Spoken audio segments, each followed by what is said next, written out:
Depuis début juillet et jusqu'au 23 septembre, le conseil départemental de la Savoie vous donne rendez-vous à la Grange Batelière de l'abbaye d'Hautecombe pour une nouvelle exposition temporaire, cette fois consacrée au XVIIe siècle et intitulée Duc des Alpes, le théâtre des princes, une exposition cofinancée par l'Union européenne dans le cadre du programme Alcotra France-Italie. Avec un itinéraire entre le château des Ducs de Savoie, l'abbaye d'Hautecombe où nous nous trouvons aujourd'hui, et puis les châteaux de Racconigi et de la Manta dans l'actuel Piémont. L'abbaye d'Hautecombe, c'est le lieu touristique le plus fréquenté en Savoie, en particulier par nos amis italiens. Et puis la Grange Batelière, c'est un lieu qui effectivement est le théâtre d'exposition départementale. En l'occurrence aujourd'hui, une exposition qui a mobilisé nos équipes de la conservation départementale pendant 2 ans. 2 ans de travail pour 2 années d'exposition, entrecoupées. Il y aura une pause. Donc c'est un voyage dans le temps, c'est un voyage dans l'histoire. C'est aussi un voyage dans l'espace, puisqu'il s'agit des 2 côtés des Alpes, ce qui auparavant était les États de Savoie, et aujourd'hui, bien sûr, l'Italie et la France, les Savoies et le Piémont.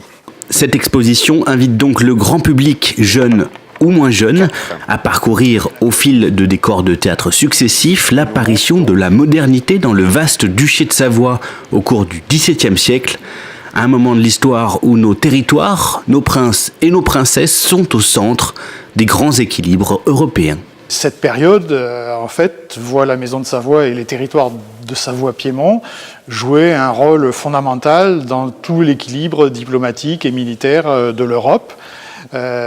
Et en même temps un rôle culturel extrêmement important, un lieu d'échange entre d'un côté l'empire germanique, celui des Habsbourg, qui couvre aussi, qui va des Pays-Bas à l'Espagne, et puis la France, le royaume de France, qui est l'autre grande puissance continentale de l'histoire européenne. Il faut insister pour dire que ce sont de très grands personnages dans l'histoire européenne.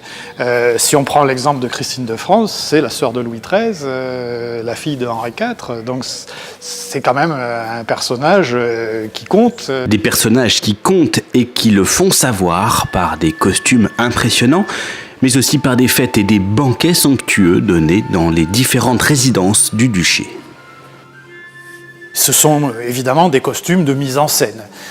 Nous sommes vraiment dans le théâtre. Évidemment, au quotidien, au XVIIe siècle, on portait des choses plus ordinaires et plus pratiques surtout. Il n'empêche que nous sommes aussi à une époque, c'est celle de Louis XIV, où le souverain doit se donner en spectacle et une partie de son pouvoir repose sur la distance qu'il met entre la personne du souverain et le peuple. Et là, nous avons clairement des personnages qui se prétendent et qui s'affirment comme étant au-dessus des autres, au-dessus de la noblesse, au-dessus même de l'Église et au-dessus, bien sûr, du peuple qu'ils gouvernent, des peuples qu'ils gouvernent. L'exposition Duc des Alpes, le théâtre des princes est ouverte jusqu'au 23 septembre, tous les jours sauf les mardis de 10h à 18h. Elle sera ensuite partagée en partie avec nos amis italiens avant de revenir l'été prochain, toujours à la Grange Batelière de l'abbaye d'Hautecombe.